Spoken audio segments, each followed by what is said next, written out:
Finland can only maintain its neutrality on the condition that peace is preserved in Europe. This has often been quoted from then Finnish President Urho Kekkonen back in his 1965 speech. It seems that peace has not been preserved after Putin launched a full-scale invasion of Ukraine. Traditionally neutral countries nearby, like Finland, turned vigilant and began to worry about their security.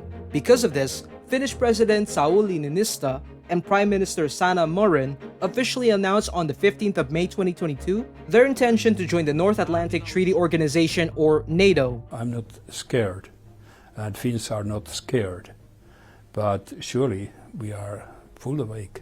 Their cooperation marked a dramatic shift from the country's long military non-alignment and, more broadly, their neutrality. But how did Finland become neutral in the first place?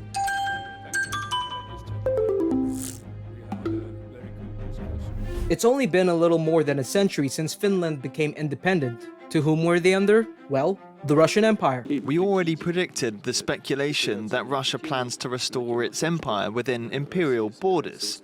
This is absolutely not true. Finland declared its independence on the 6th of December 1917, not long after the Bolshevik Revolution. The country tried to be neutral during the period between the two world wars, but the Soviet Union did not find them neutral enough, so they dragged them into the Second World War. Finland never threatened Russia. The Soviets demanded border territories, claiming that it was for security reasons against the Nazis. They invaded Finland on the 30th of November 1939, starting the Winter War, just 3 months after the outbreak of World War II. It ended on the 13th of March 1940 when the Moscow Peace Treaty was signed. But Finland had to give up 9% of its territory to the Soviets in the process.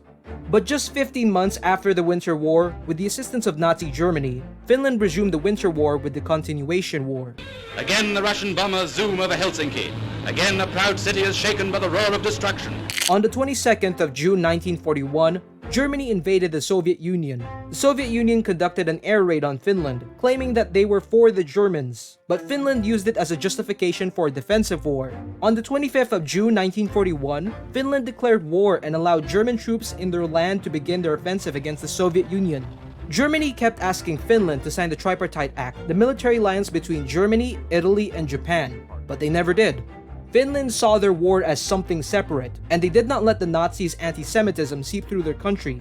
Nevertheless, Finland momentarily allied with the Nazis during the period. Strangely enough, Finnish Jews fought beside Hitler's troops during this period. We was Jews, but we was Finns. That was our country to fight for. But we never forgot to say that we are Jewish. The Continuation War ended on the 19th of September 1944, when the Moscow Armistice was signed between Finland and the Soviet Union, restoring the Moscow Peace Treaty. Some of the lost Finnish territories were regained. The Armistice forced Finland to drive out German troops from their country, leading to the Lapland War that lasted from September to November 1944.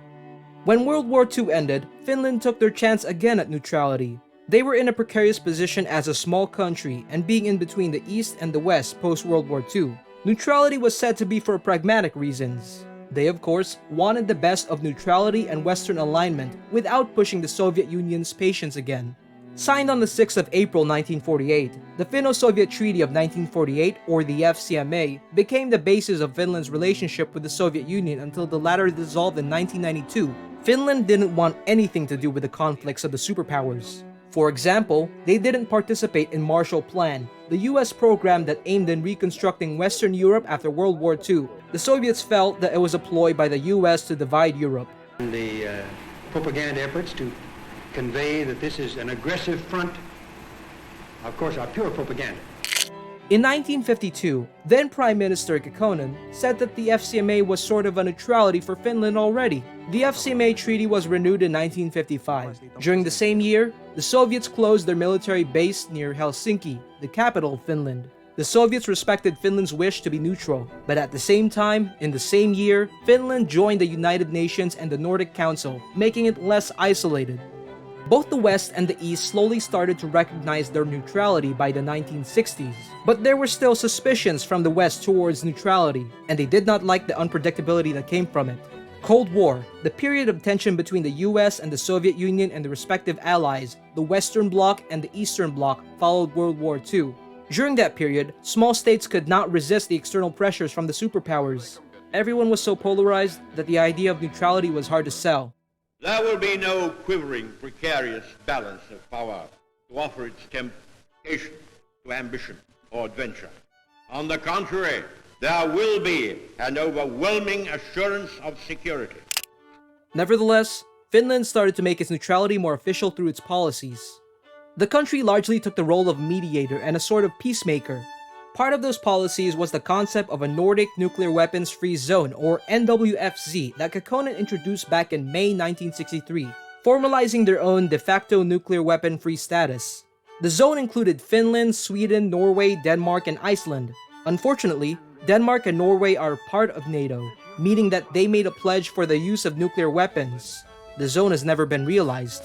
But Finland signed the Nuclear Test Ban Treaty in 1963, and in 1968, Finland became the first signatory of the Treaty of the Non-Proliferation of Nuclear Weapons, which Ukraine later signed in 1994. Finland served as a site for some of the strategic arms limitation talks that aimed to limit strategic missiles that could carry nuclear weapons. They were also a key player in the Conference on Security and Cooperation in Europe, or the CSCE, which served to ease the tensions between the East and the West during the Cold War. The third phase of the conference ended with the signing of the Helsinki Accords on the 1st of August 1975 in Helsinki. Being the host of the conference demonstrated the legitimacy of Finland's policy of neutrality. But at the same time, when the Soviet-led invasion of Czechoslovakia occurred back in 1968, the Soviet leaders stopped acknowledging Finland's neutrality. The Red Army, which just a few short weeks before had gone home, was back. The Czechs and the free world had not anticipated this. But the hammer and sickle had returned to pound and cut the Czechs' hopes of a liberal, self-governing communist way of life. The US and other Western countries had just praised Finland's neutrality during that time. It was only in 1989 when Soviet leader Mikhail Gorbachev visited Helsinki that the Soviet Union acknowledged Finland's neutrality again, without reservations this time. But everything changed when the Soviet Union collapsed back in 1992. What was there to be neutral about now? Neutrality sort of became a part of Finland's national identity. But the country decided to alter its neutrality and gain membership into the European Union by 1995. Yet, they simply shifted to military non-alignment, strictly keeping the relationship with the West through economic terms. The security situation in Europe has unfortunately worsened in recent years. Since the late 1950s, Finland has been cooperating with economic integration with Europe through trade agreements, but has managed to keep the economic from the political in their exchanges. The public was not in support of Finland joining NATO and other policies relating to a common European defense and security. Back in the 1980s, they assumed that the world would still be split into two, and that there would not be a multipolar or unipolar international system, even after the Cold War. The standoff between the East and the West might not disappear entirely. Well, the threat from Russia returned after the annexation of Crimea back in 2014 and the war in the Donbas region of Ukraine. The notion of military non-alignment came under debate. Finland began to cooperate more with NATO, but without becoming a member of the organization. If Finland increases its security, it's not away from anybody else. But now in 2022, Putin's war further pushed Finland to the west. Финляндия, Швеция. У России, хотел бы вас проинформировать, уважаемые коллеги, нет проблем с этими государствами. Расширение военной инфраструктуры на эту территорию, безусловно, вызовет нашу ответную реакцию. Before the invasion of Ukraine, the majority of the Finns have long embraced their neutrality, and only around 20% supported membership in NATO. But recent polls back in May 2022 revealed that 76% of Finns wanted their country to join the alliance. Finnish parliament voted 188 against 8 in favor of joining NATO on the 17th of May 2022. The next day, Finland's application was filed, together with Sweden's. NATO Secretary General Jens Stoltenberg said that the country could fast-track its membership in the alliance. If ever Finland gets dragged into war again, let us hope that Russia does not absorb any more of their territories this time. The Finnish nation is firm and united in the defense of her liberty and of her democratic institutions. We stand before God with clean conscience, trusting in the justice of our cause.